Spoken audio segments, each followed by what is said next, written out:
Hello and welcome to NIAGA Spotlight with me, Tehmina Kaoosji. NIAGA Spotlight goes through the week in economic analysis and future affairs. Now today on Future Affairs, our spotlight is on International Day of Older Persons and of course budgeting for an aging nation. As Malaysia readies to table Budget 2026 later today on October 10th, one fiscal truth stands out. We are aging faster than we're planning for it.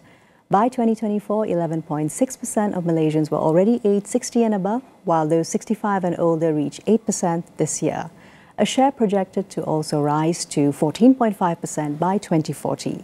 Now, under Budget 2025, the government raised the Health Ministry's allocation to 45.3 billion ringgit, up 9.8%, and also boosted elderly welfare spending to nearly 1 billion ringgit, including 600 ringgit monthly aid for over 300,000 recipients. However, with lifespans lengthening and retirement savings shrinking, the real test for Budget 2026 is whether it simply spends more or spends smarter, investing thus in prevention, care infrastructure, and a potential silver economy that can turn longevity into Malaysia's next growth driver.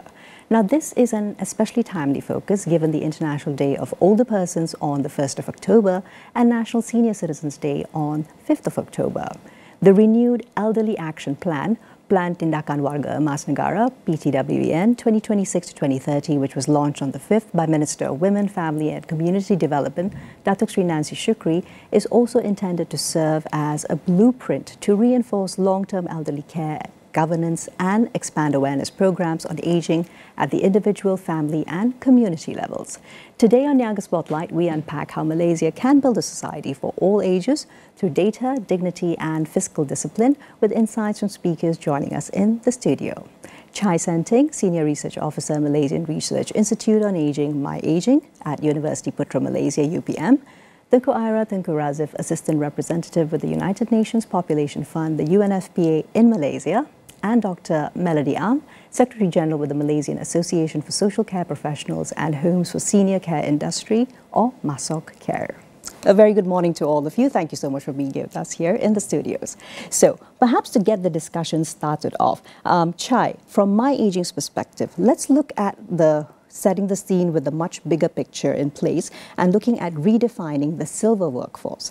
Now, this might actually be particularly crucial as retirement adequacy falls and lifespans are actually rising. So some initial thoughts on this, looking at everything that we have seen across from last year's budget tabling to what is being anticipated for the year to come. I think thanks, Tehmina. I think one of the major developments is in the 30th Malaysia Plan, it was specifically mentioned that the government will embark on what we call a re-employment program for senior citizens. And we do not really exactly have the details, but I think part of the silver economy, or what we call the longevity economy, is to ensure that for older persons who want to work, they can remain in the workforce, and there is a mechanism to encourage them to stay active and productive. Of course, the focus of the debate now is mostly on increasing retirement ages, but that is not the only way to go about the solutions. We can actually think about other methods such as Re-Employment Act, reducing age discrimination at the workplace, or encouraging even multi-generational workforce. These are all viable programs for the government. Absolutely. And one issue which has repeatedly come up, and also MyAgeing has had a particular note in this conversation, is looking at the fact that EPF balances are weak, and the data shows us that about 50% of retirees actually fall far below what would be national adequacy targets. So what form of identification perhaps of those who are particularly vulnerable would MyAgeing like to perhaps propose or look forward to, especially with the tabling? I think in many ways pension reforms for the private sector has to take place hand in hand with public pension reforms. But the key issue here is, of course, how do we move from a defined contribution individual account approach like EPF and make sure that we can transition, at least for the new EPF contributors, into some kind of a pension system. And I think we have many examples in the region and other countries where they have successfully made this transition. A case in point would be Singapore's CPF Life. So they have very similar roots like us, but they now have what we call a government guaranteed payout structure, where if you have, at the age of 55, you have 60,000 Sing dollars as savings, then you are eligible for a annuity or pension-like payout for life, and that's guaranteed.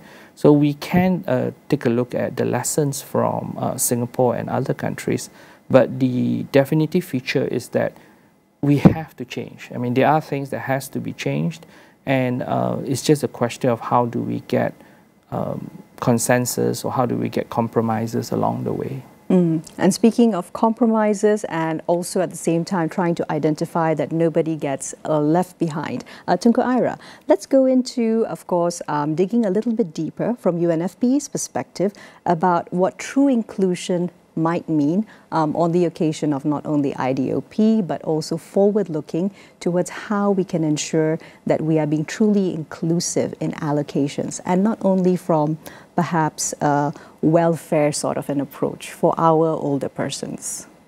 Thank you, Tehmina. And thank you for raising this important question. Malaysia is an upper middle income country, so the point that you made is really critical, as we need to really look into targeting those what we normally call left behind. So I think there is a need to have a more targeted approach for those definitely with lower income, those in rural areas, and also lower educational attainment levels. So I mean, we've seen, for example, in the programs that we run in the rural communities, there are communities that we've met, indigenous population, where the hospital is about 66 kilometers away. So there are issues around, distance, transportation, access to healthcare, and so forth. So it's really important to ensure that they have access. And I know that we do have mobile services as well, but perhaps it needs to be strengthened. Another point as well is, while there are many service provisions and so forth, I think it's also important to generate awareness amongst communities, especially. The program that we have on ground actually looks at providing, we call it a literacy program, telling them about what's your right within the legal provisions in Malaysia, what kind of services are there out there, and how can you actually reach out to those services. So both, I guess, from the supply and demand side, you need to ensure that not only the services are available, but the communities are also aware that such provisions are out there, and how can we better enable them to access those services. Not forgetting also to highlight that, unfortunately, for women as well, we do need to make sure that women are also, included in this intervention. I will elaborate. Yeah, there's a lot to elaborate, but generally, women are usually the ones carrying, say, care burdens and so forth, and they might have lesser opportunities to being in the labour force, or at least in the formal sector. So having lesser income, again, comes back to barriers in accessing health services, and women actually live longer than men. Also and very true. Yes. So there are more risk of health issues for when you live longer, and for women, and so there needs to be a more targeted approach, particularly for older women, and if you are in the informal sector, then you don't have the pensions and so forth, and so you have less coverage as well. So exactly. Yeah. So what we're really seeing is that perhaps it's time for the lens to shift, specifically also with the focus on women when it comes to the elderly, because another intersection that quite often happens to our elderly is the intersection of disability together with becoming aged. And even for women then, you may be elderly, you may have certain physical limitations, perhaps suffering from one of our many NCDs which afflict the elderly, but also still be in charge of caregiving, which then of course multiplies the burdens that are held. Thank you very much for that, Tengku Aira. So Dr. Melody, a perfect segue then to actually look at the fact that of course our elderly and our aging population do also require more and more care as time goes by. Now we have less than 10,000 licensed and registered caregivers for the elderly sector countrywide. Some initial thoughts on this from MASOC Care's perspective. Okay. So actually, let me continue a bit from what Tengku Aira was just mentioning just now when it comes to women. Actually, 1/3 of women over 50 years old are caring for an elderly parent. And they spend an average of 8 to 30 hours per week on top of their working hours. So that is 1 to 3 days extra. And this has actually caused their average income to drop around 33%. So most of the time what happens is they either have to let go of their job or in fact their career ultimately. So and 93% of family caregivers actually they are not trained. Therefore, there is a lot of physical pain, mental stresses, and family arguments. So just now, you mentioned about the care centers, right? Yes, actually care centers, based on what we understand from our association, actually most of the care centers, they try hard to provide good services, but one of the main issues that they actually face is the lack of professional caregivers. No matter how much they try, once you have not enough manpower, there's nothing much that you can do, and family members become, they lose trust in care homes because of this lack of professional caregivers. And that's why in our association, we try our best to equip as much as possible professional caregivers so that they are able to increase and improve the standard of care homes in Malaysia. Absolutely. And I think it's also interesting to note that quite often we allocate it once again under the welfare part of the economy, not actually looking at it as a potential growth sector. Yes. Now, with the aging population shifting into double-digit percentiles and increasingly the elderly individuals choosing either because of physical disability or illnesses, or perhaps even as a choice, wanting to go into so-called independent living senior homes, the demand is going to potentially double very quickly in less than a decade. Aside from professionalizing the care industry, what other mechanisms do you believe would be most important at this juncture? I see. I think one of the main things, aside from professional caregivers, are the care recipients, the mindset of the care recipients. Because most of the time what we see in terms of having this boost in demand for senior homes, retirement villages or what we call that, is very hardware centric. It has beautiful hardware. And yes, most of the time they don't have professional caregivers. I know some of the projects that actually do not want to bring in professional caregivers because they don't want elderly thinking, oh, I might one day grow old. But that's not something that is inevitable, right? Aging is something that's going to happen. So aside from the professional caregivers being available, another one is the mindset of the care recipient or the future care recipient when they choose retirement villages, because this is a demand and supply matter. If the care recipient do not look for a retirement village that provides them care services in the future, no one's going to bother about that. And there will be more projects that do not have care services. And ultimately, even our association, we have cases where people move out from retirement villages looking for professional caregivers from our side because the place that they stay do not have professional services. Therefore, this whole concept of aging in place cannot actually happen in these retirement villages. Understood. But at the same time, what we're actually seeing is that the market itself is having a small demand curve for these services. So it's super interesting. And Chai, I'd like to move into actually moving beyond the medicalization approach for aging, whereby let's look at what we can have as potential policy levers, which reframes aging as beyond the need for hospital beds, diagnoses and long-term provisions, but more from the perspective of economic contribution and also societal participation for many of the elderly who also happen to be in good enough health and well-being. Well, we use the term quite a lot in gerontology. We say that not just adding years to life, but also life to years. So in that sense, people tend to think of old age as one monolithic block, and it's not quite that.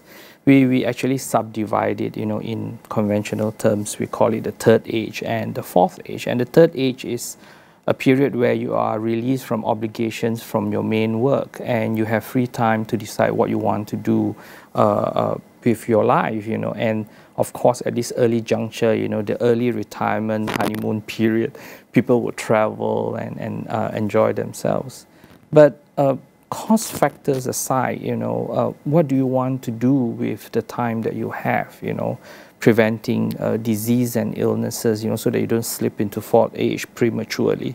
The question here for us is that it's a little bit like adolescents, you know, in a way. We call them the new generations. Mm-hmm. So, you know, there's also never been historically in human civilization, there's such an extended period of young adulthood where you have very little responsibilities. Not to say less challenges, but, you know, you're not obliged to work, you know, hand to mouth right from school.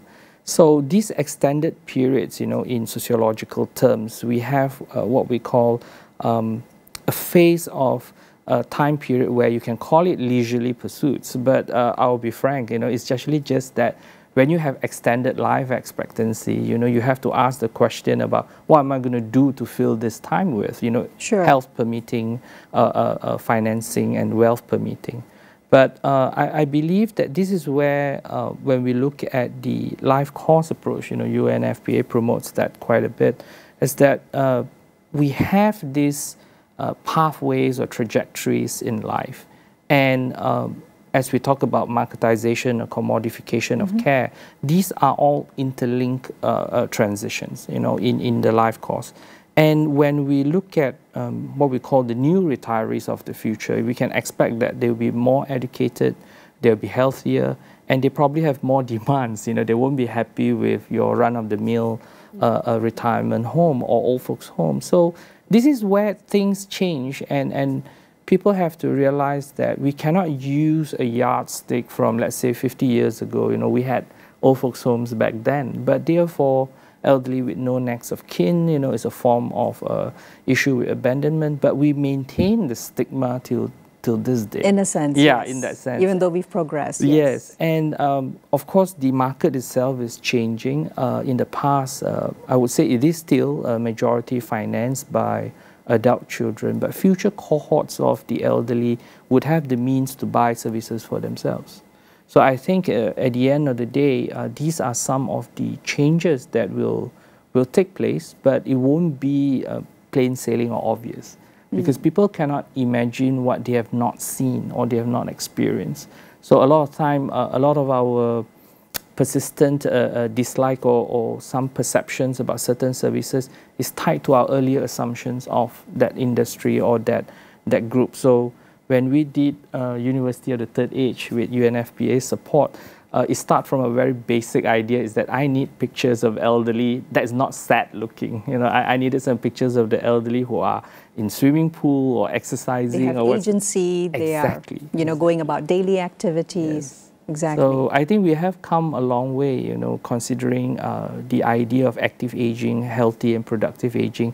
It's less than 20, 25 years old. So I think we have come a point in time where some of our elderly can say that, you know, I look forward to its retirement. I have savings, I have some plans that I want to carry out. And speaking of plans that the elderly may want to carry out, Tengku, Aira, if I could ask for a few quick thoughts when it comes to intergenerational equity and also looking at the silver economy as an independent opportunity to integrate elders into our social framework in a way which, honest to goodness, we are actually the very first generation doing this on a global scale, since our elderly now live ubiquitously beyond their 70s and well into their 80s too. This was never common before in history. Thank you, Tehmina. Yeah, I'm really, you know, thinking about everything that Chai was mentioning. You know, there's that negative thought about if, you know, we keep the older persons in the workforce, then what happens to our young people? They won't get the jobs.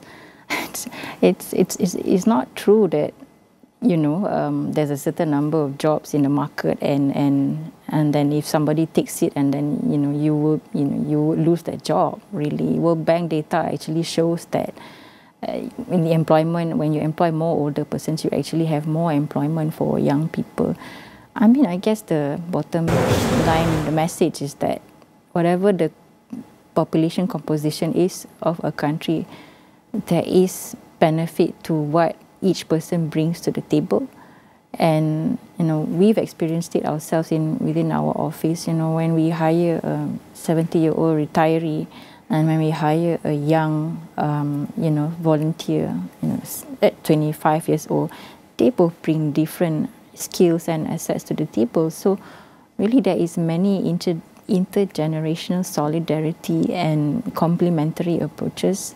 You can have the older person being a mentor, and we did that. And you can have the younger generation, helping to equip older persons to be more IT savvy, for example.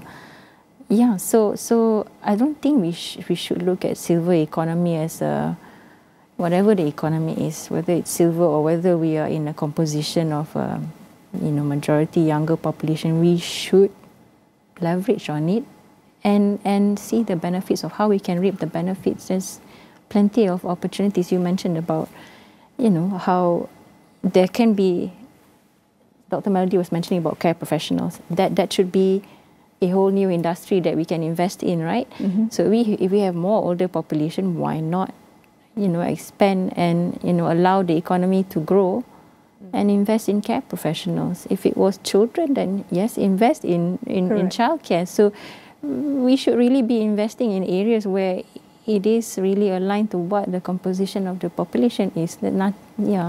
Should be, I think, the mindset that we should have. Yeah. Thank you. Thanks for the discussion insofar, Tengku Aira. We take a very quick break now. Don't go anywhere, as we'll be right back with NIAGA Spotlight, looking, of course, at older persons and their place in Budget 2026.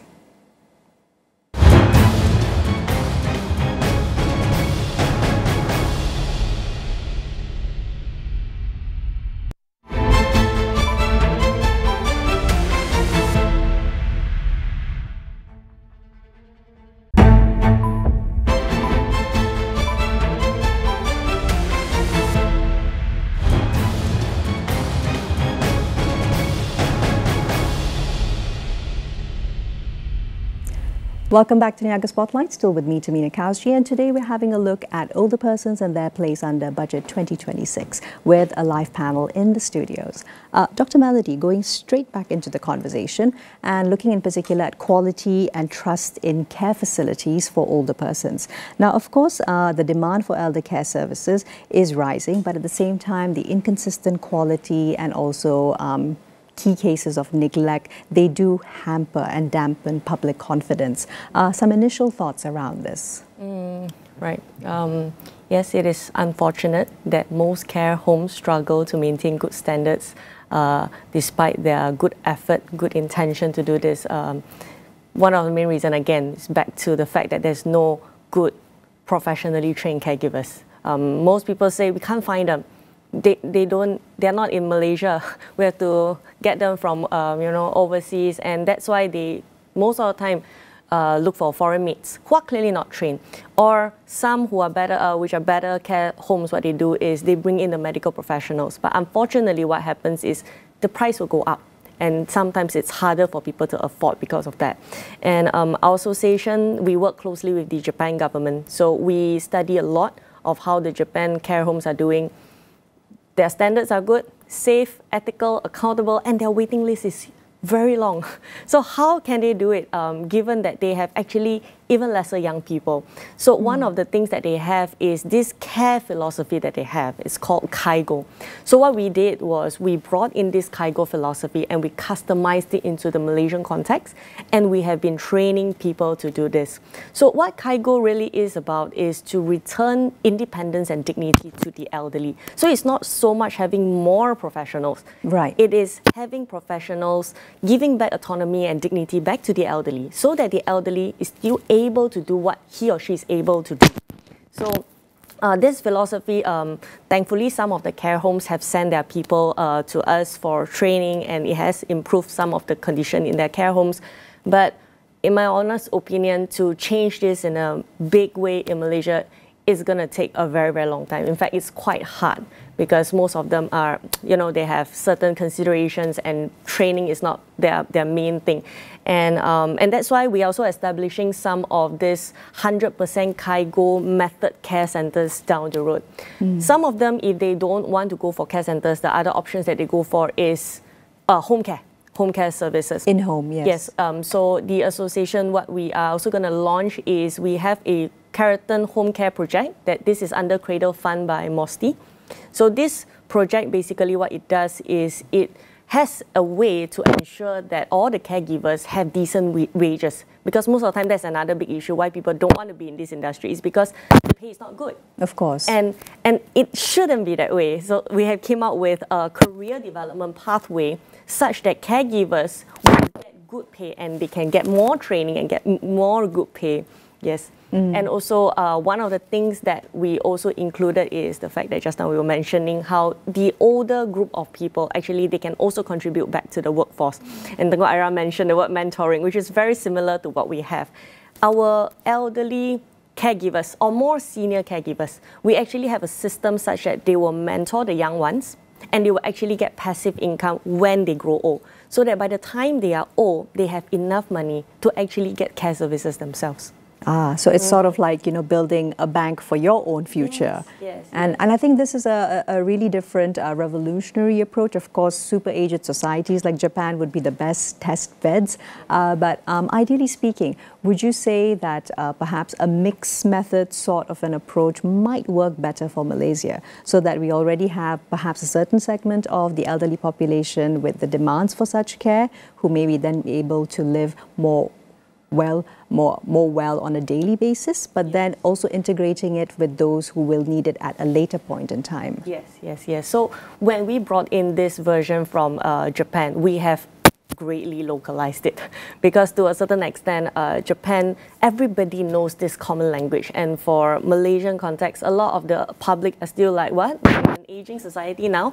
So this is very new for most of the people. So not only suddenly realizing that I have to take care of someone, to teach them correct care method, it's going to be very long down the road. But what we think is you have to start somewhere. You have to start from immediately having the mindset to wanting to be prepared, to get trained about this. There's a lot of things that we think in life we should get training. We should get training on how to use Microsoft or whatsoever. Everything needs training. But somehow taking care of your elderly seems to be something that every generation should know how to do. But it doesn't work that way, especially when we are becoming aging, then aged, then super aged. So in order to also help the care homes maintain good standard is for the care recipient to also know what to demand from the care homes, so that the care homes can improve their quality in a way that will meet the demand of these people. Correct, because what you'd signaled and shared earlier, which is that there are a certain proportion of elderly who move into retirement villages, but finding them somewhat lacking despite basically plush facilities, they move back out.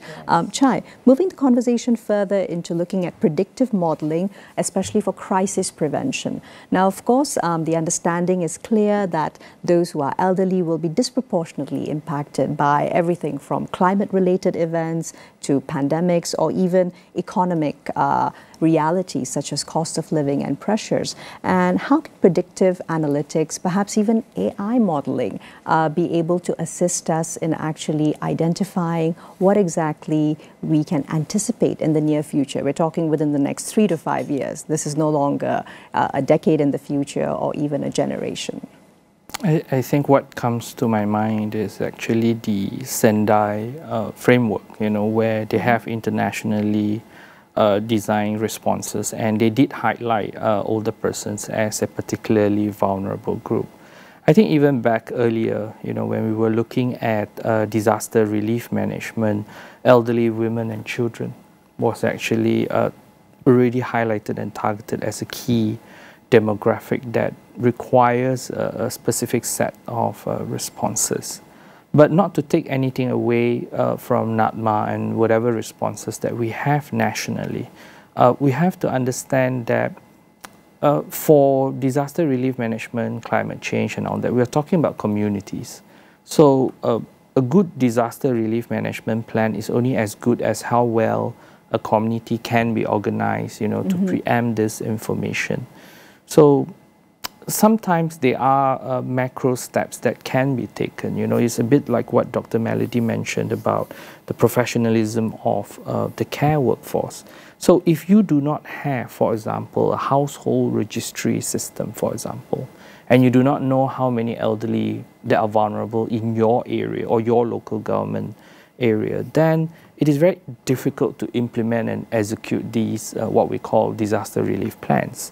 So it will always take the local knowledge, like the JKKK or district officer who's actually aware that, oh, the Ketua Kampung knows that there's somebody who is immobile, you know, trapped in their homes, and we need to get to them first. So I suppose this is where it is not a wholesale kind of thing where we can say that we can implement the Sendai framework and then we say that our job is done. A lot of it is actually statecraft. I use that term very loosely because as a country grows and develops with all these new tools that you're mentioning about AI, we are not even on the AI level. The utilization of our IC for aid is actually something that has been around for ages. But the concern, and now once we implement it, we learn some lessons, right? As recent as a few days ago, there was already a fraud case of most likely a card cloning incident where they cloned the IC.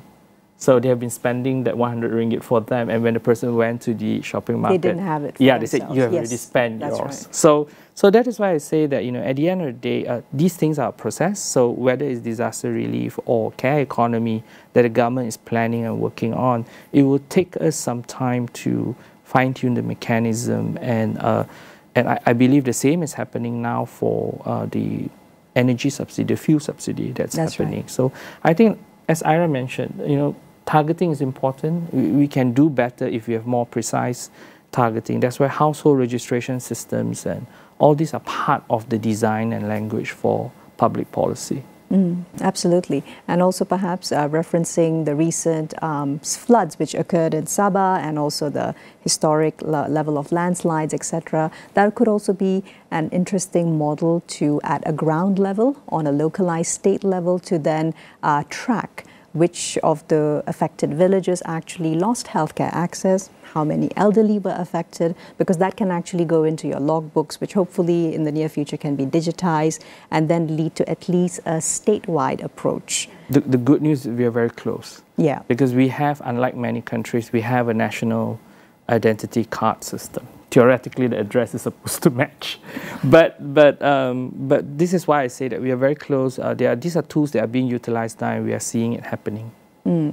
So we are seeing things happen, and going a little deeper into the lessons that we have to learn from regional and even global examples, but matching them to our local realities, Tengku Aira. As Dr. Melody had mentioned earlier, looking at Japan's model or perhaps even neighboring Singapore, so they do have a lot of advanced aging policies, which are then supported by very strong social safety nets, high public investment. What could Malaysia take away from that and also adapt so that it best fits our local realities? Yeah, you know that point about what Dr. Melody was mentioning about going into the homes and then coming back out. I mean, I think that is an example of probably not fit to our socio-cultural norm, and the point about how I think we still, given the current socio-cultural context, we still prefer to age in place. And, you know, what did you mention? Home care, right? So that is something that we definitely can learn from Singapore.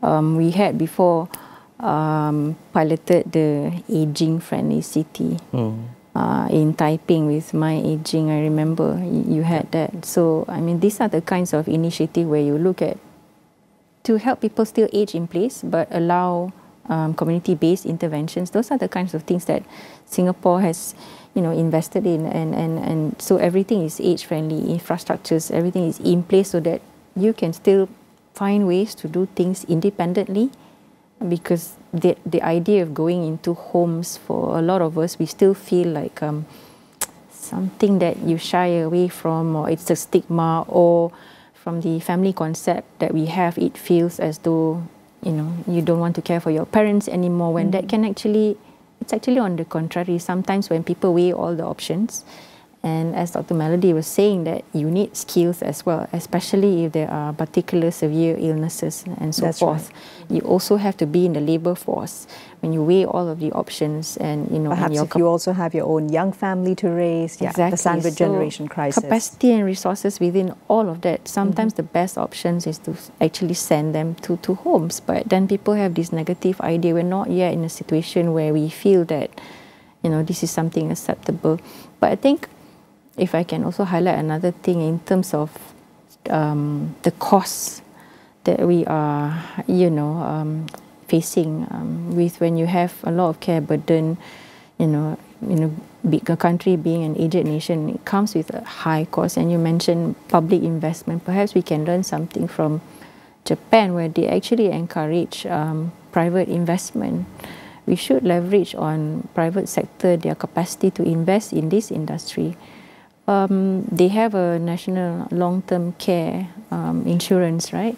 Yeah, maybe that could be something that we should probably learn from Japan. For example, that if we get the private sector to invest as well and provide this sort of insurance. Currently, I think if you have older parents, you know that up until 75, and then after that you're probably no longer eligible. If you have some severe illness, and then you may not be eligible after a big surgery operations and so forth. So we do need to, it would be great if we can actually reform the legal landscape to actually allow the insurance companies to provide, this for this market and make it competitive. Maybe some kind of incentive for the companies who invest in this, coverage for older persons. So yeah, and perhaps even hybrid models that actually are a combination of public, private, voluntary, perhaps, or even commercial.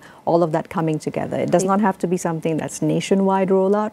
Maybe you could just seed it in perhaps 3 states where it's most appropriate. They have now, what do you call it, life and health insurance. I've invested in it as well. So you kind of both, it's an investment and also investment for old age. But I think we should expand further. Yeah. Up to 70. Absolutely. 70, 75. Dr. Melody, so let's look at it from the MASOC care perspective when it comes to the silver economy and actually ensuring that we have a market available for age-friendly innovations where elders can also participate, but at the same time cautioning against what the usual areas are, which are potential for exploitation or even elder abuse. Okay, so before we even talk about unlocking silver economy, again I have to say, most people don't know what that is. We are still doing a lot of public awareness now to help people understand what this is. So in fact, when we run a program or two, every time we run a single program, the people who come are 100 over people. So we run programs very, very often. So we have in our database thousands over people who are actually looking for age-friendly innovations. They always come to the association and ask, so what do I buy? Where do I go to? And etc., etc. Is this correct? Should I invest in this? Should I invest in that? But the problem is, when we look at the corporate, which are trying, some of them can see this trend and they are like, okay, let's come up with age-friendly innovations. But sometimes what happens is the corporate comes up with such programs, such products or services, and their staff actually don't know what that is. They don't know, they're not trained to use it, they don't know how to sell it, and they don't know how to explain to the clients even. And some, on the other hand, are corporates who they have the potential to come up with age-friendly innovations, but they are struggling with internal battles. What I mean is their staff are going through a stage where they have to take care of their elderly parents and they're leaving the workforce. So they are already struggling to retain their senior good workforce who is there to help them with the age-friendly innovations. So what our association has been doing is we have been giving training to people so that they can firstly retain the people. They retain their people so that they don't, get caught in a shock. Now I have to resign in order to take care of my family. No, they won't go through that. They will be able to stay in the company and then help the company move into coming up with age-friendly innovations. Yeah. So Yep. So I think it's really interesting that what we're actually seeing is these growing pains and also transition between the generation pains when it comes to those who are part of this workforce for elderly care. I wonder if you might have some insights to share with us about the Perak State government, and you are working in your capacity there with the Housing and Local Government Committee's chairperson, about their upcoming elderly-friendly rating system. Okay. What is that looking like on a state-based level for Perak? Okay, so yes, we work very closely with the Perak State Government, especially the Perak Housing and Local Government Committee chairperson. We actually went to Japan together with them to see what they do, how we can bring what's good from Japan back to Perak State. And through them, we actually brief all the local authorities in Perak on cargo-friendly housing. And we also conducted age-friendly and safety checks on the government housing. We tell them this part needs to change, that part needs to change to prevent falls, prevent all the unnecessary or avoidable accidents for the elderly. And together with them, we have designed an objective assessment tool to rate good or bad housing for seniors. It's something called Sila MASOC. So it's welcome inside, yes. Right? Sila MASOC. So this will basically rate whether this housing is actually good or not for an elderly.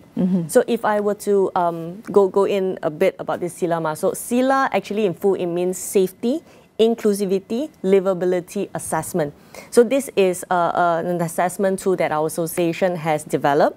So give me some time to break it down, yeah? So for SAFE is the home design and hardware made to enhance elderly safety. Example, handrail, safety bar in the toilet, all the basics that you need for hardware, enhanced mobility. Yeah. And then the second one is inclusive. Are there social activities for the elderly to participate if they stay in the neighborhood? Does JMB know what to do? Resident association know what to do? Or will they be stuck at home, which is what happens in a lot of empty nest situations now. For livable is when the elderly get old and need care. Do they need to move out? Where do they move to? Will they be able to stay and age in place with in-house professional caregiving services being provided? So this is an assessment that we are currently giving. It is on a regular annual basis, and we are promoting to developers as well to continue taking this up, because it will help developers in terms of what they're trying to do when they want to go into these retirement-friendly properties and etc. Thank you very much for those insights, not just Dr. Melody, but Tengku Aira as well as Chai. Well, as we head into the tabling of Budget 2026 later today, a truly Madani economy leaves no generation behind, and hopefully this is what the budget will reflect, not the young striving to build, nor the elders who built before us. I'm Tehmina Kaoosji signing off for now. Here's to a productive week ahead.